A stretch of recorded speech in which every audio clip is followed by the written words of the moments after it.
نحمدہ ونصلی ونسلم علی حبیبہ الکریم۔ بسم اللہ الرحمن الرحیم۔ جب مد منفصل اور مد متصل جمع ہو اور منفصل مقدم ہو متصل پر، جیسے ہؤلائی، تو اس صورت میں حکم کیا ہوگا؟ ابھی آپ نے گزشتہ دروس میں مد متصل اور مد منفصل کے مقدار کو بھی سماعت کر لیا کہ اس کے مقدار میں کئی اقوال ہیں، 2 الف، 2.5 الف، 4 الف، اور منفصل میں قصر بھی جائز ہے۔ ان اقوال میں جس پر عمل کرنا ہو تو کسی ایک قول کو لیا جائے، خلط نہ کرے۔ ایک جگہ اگر ایک قول کو اختیار کیا ہے تو دوسرے مقام پر بھی اسی قول کو اختیار کرے۔ جیسے والسماء بناء، اگر السماء کے اندر توسط 2 الف کے برابر کیا ہے تو بناءً کے اندر بھی توسط 2 الف کے برابر ہو۔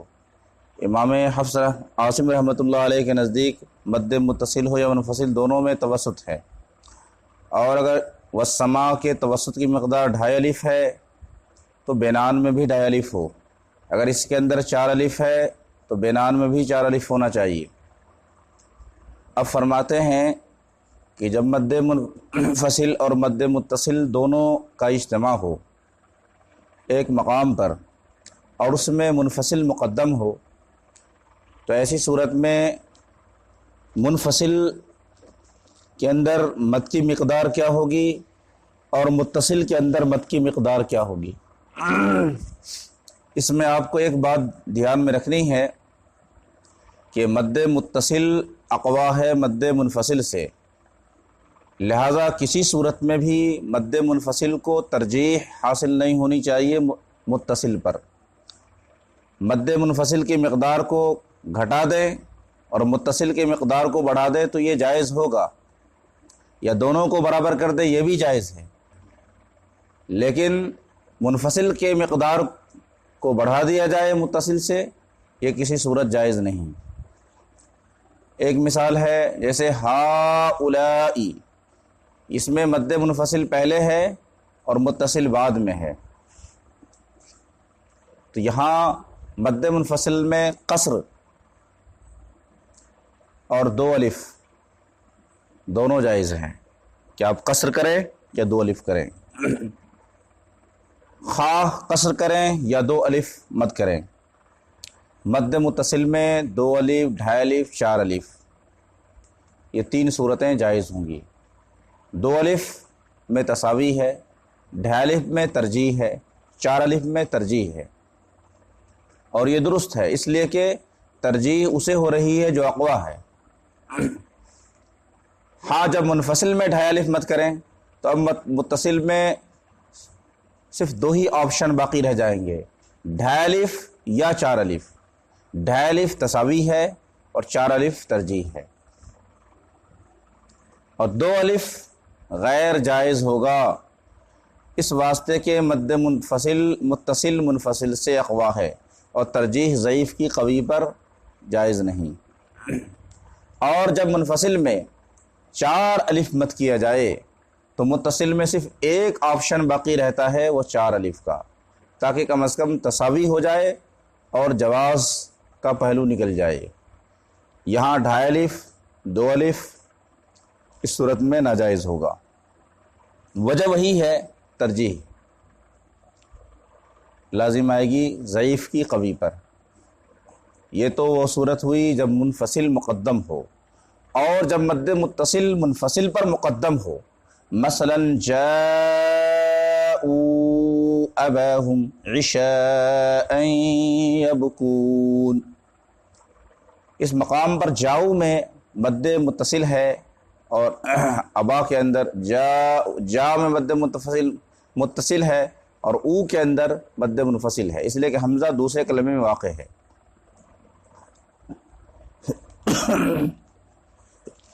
اب یہاں کیا کیا صورتیں بن سکتی ہیں؟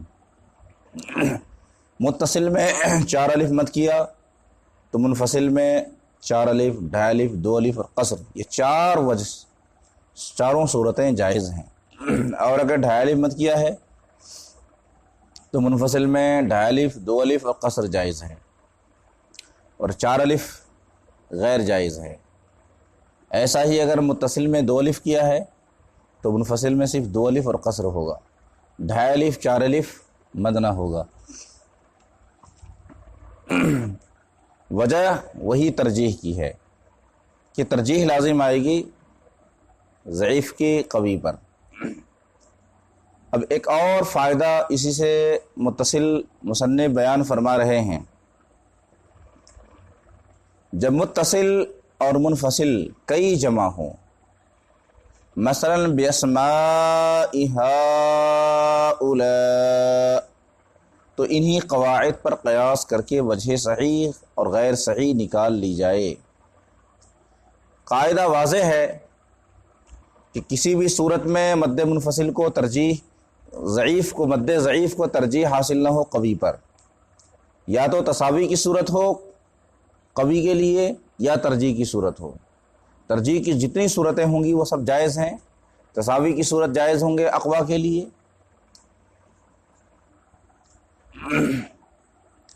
دوسرا فائدہ یہ بیان فرما رہے ہیں، جب متصل کا حمزہ اخیر کلمہ میں واقع ہو، مثلا یشاء ہے، قروء ہے، نسیء ہے، یہاں متصل مد متصل کا حمزہ اخیر کلمہ میں واقع ہے، اس پر وقف بالاسکان یا وقف بالاشمام کیا جائے تو اس میں طول بھی جائز ہے۔ مذہب امام عاصم رحمۃ اللہ علیہ پر مد متصل کے اندر طول نہیں ہے، بلکہ مد متصل میں اور منفصل میں توسط ہے۔ امام حمزہ اور امام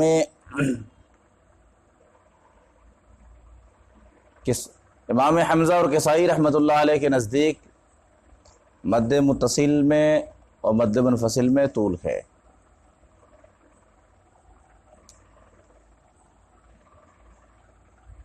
ایک یہاں طول کی ایک اور وجہ بیان فرما رہے ہیں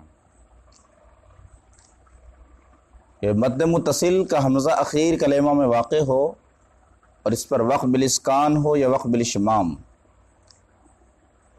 تو اس وقت طول کرنا جائز ہے اور سکون کی وجہ سے قصر جائز نہ ہوگا۔ طول کی وجہ کیا ہوئی؟ طول کی وجہ یہاں پر یہ ہے کہ ایک سبب مد اور پا لیا گیا۔ پہلا سبب مد حرف مد کے بعد حمزہ متصل واقع ہونا ہے ہی، لیکن جب حرف موقوف علیہ سے پہلے حرف مد واقع ہو تو وہاں مد عارض بھی پیدا ہو جاتا ہے، جیسے نستعین ہے، مستقیم ہے۔ اسی طرح یشاء ہے، یہاں حرف مد الف سے پہلے، الف کے بعد حرف موقوف علیہ حمزہ ہے، حرف موقوف علیہ حمزہ ساکن ہو گیا، تو اب ایک مد کا جو سبب عارض ہے وہ سبب عارضی یہاں پا لیا گیا، اور مد عارض کے اندر طول جائز ہے، لہذا طول کریں گے اور قصر جائز نہ ہوگا۔ اب کوئی یہ کہے کہ مد عارض کے اندر تو قصر بھی جائز ہے، 3 وجہ جائز ہے مد کی، طول، توسط، قصر، تو قصر کیوں نہیں کر سکتے؟ تو فرما رہے ہیں کہ اس صورت میں سبب اصلی کا الغاء و ابطال اور سبب عارضی کا اعتبار لازم آتا ہے، اور یہ جائز نہیں۔ اس کا مطلب یہ ہے سبب اصلی جو ہر حال میں پایا جائے، یشاؤ میں جو مد متصل ہے، مد متصل کا جو سبب ہے وہ ہر حال میں پایا جاتا ہے، خواہ حالت وقف ہو یا حالت وصل ہو، یہ سبب اصلی ہے۔ اور اگر ہم سبب عارضی کا اعتبار کر لیں کہ عارضی طور پر اسے سکون لاحق ہوا اور اس کی وجہ سے اس میں قصر کرنا شروع کر دیں، تو سبب اصلی کا ابطال اور الغاء اور سبب عارضی کا اعتبار لازم آئے گا۔ یعنی گویا کہ سبب اصلی کو ہم نے لغو کر دیا، اس کو مانا ہی نہیں، اور یہ جائز نہیں۔ دوسری وجہ یہ ہے کہ سبب اصلی یہاں قوی ہے اور سبب عارضی ضعیف ہے، کیونکہ سکون کبھی کبھی عارض ہوتا ہے، جب سکون عارض ہوگا تو قصر ہوگا، تو سبب جو عارضی سبب ہے جو ضعیف ہے اس کا اعتبار ہی ہم نہیں کریں گے، اور اگر وقف بالروم کیا ہے تو صرف توسط ہوگا، وقف بالروم کی صورت میں صرف توسط ہوگا، یشاء پرو میں طول نہ ہوگا، کیونکہ روم میں اظہار حرکت ہوتا ہے، اور طول کی صورت میں چونکہ اس کے بعد سکون نہیں رہ جاتا تو طول میں روم کرنا جائز نہیں۔ اب اس کے بعد مصنف ایک اور فائدہ بیان فرما رہے ہیں۔ خلاف جائز سے جو وجہیں نکلتی ہیں، مثلا اوجہ بسملہ وغیرہ کے، ان میں سب وجہوں کا ہر جگہ پڑھنا معیوب ہے۔ استعاذہ، بسملہ اور العالمین میں بہت ساری وجہیں نکالی گئی ہیں۔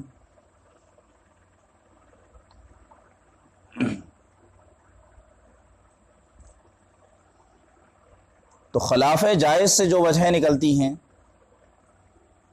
ان میں سارے وجہوں کا ہر جگہ پڑھنا معیوب ہے، اس قسم کی وجہوں میں ایک وجہ کا پڑھنا کافی ہے، البتہ افادہ کے لحاظ سے سب وجہوں کا ایک جگہ جمع کر لینا معیوب نہیں۔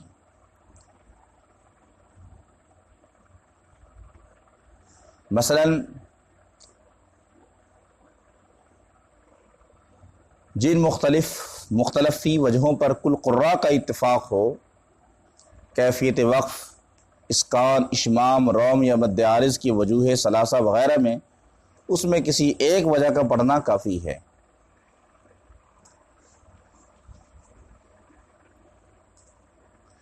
ایک اور یہاں پر بحث رہ جاتی ہے، خلجان باقی رہتا ہے، اس کو بھی دور فرما رہے ہیں۔